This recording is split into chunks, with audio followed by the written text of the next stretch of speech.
I've got one that's maybe a little bit more on the vibe that you've been bringing. This is a hip hop track, and I'm sure a band many or a hip hop group that I think many will be familiar with, Run the Jewels. Oh, dude, I almost did this too. Is this Meow the Jewels? Yes, it is, with Paw Due Respect, Meow the Jewels by Run the Jewels. We were, the paths I was trying to go towards are the paths you took. So I'm glad that I decided to really just not. I decided to fall down the mountain. So if the listener and the viewer don't know, Run the Jewels put out an album and then they turned around and remixed it where the music is filled with cat sounds. Right. So if you listen close, that's a cat. It's all cats. Everything you're hearing besides the vocal is cats. They're just resampled. Big Run the Jewels fan, really big LP fan. Yes, LP whenever I discovered him with that track Deep Space 9mm, and was just like, wow, this is the heaviest, coolest thing ever.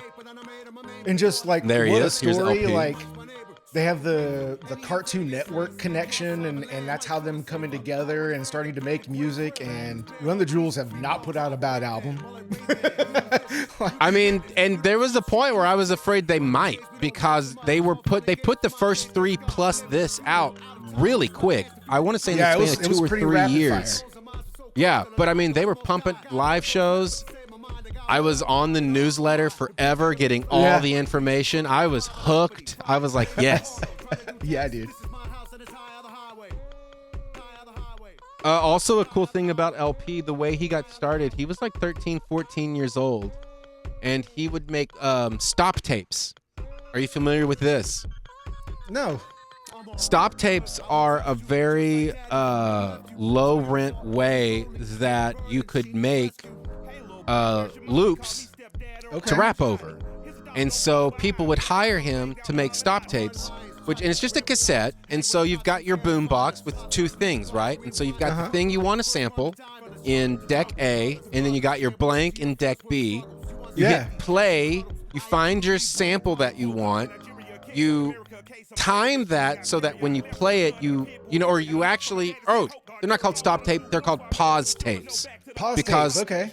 Because the B player is actually in record enable but paused.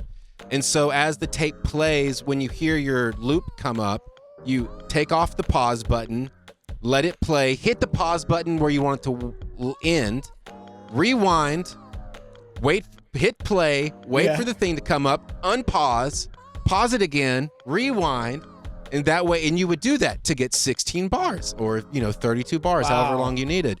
And apparently he was like a master at doing these really complex pause tapes that just everybody wanted some. That's awesome. There's also a really great video. I forget who put it out. It might have been Noisy, but basically it's a series, and his episode is you follow him into a record store. He buys a couple of different records, takes them back to the studio, starts chopping them up, finding samples, and then makes a song on the fly. And you watch it in almost real time, obviously shortened, but it's 1 day process, maybe 4 hours. So you get to see his keyboard that he uses, and he does everything with it. That's how he samples the cats. He has this keyboard where he can pitch them down and change their length. And a guru. Love that guy. Brooklyn, baby. Yeah, man. Run the Jewels. Yeah, for real, always.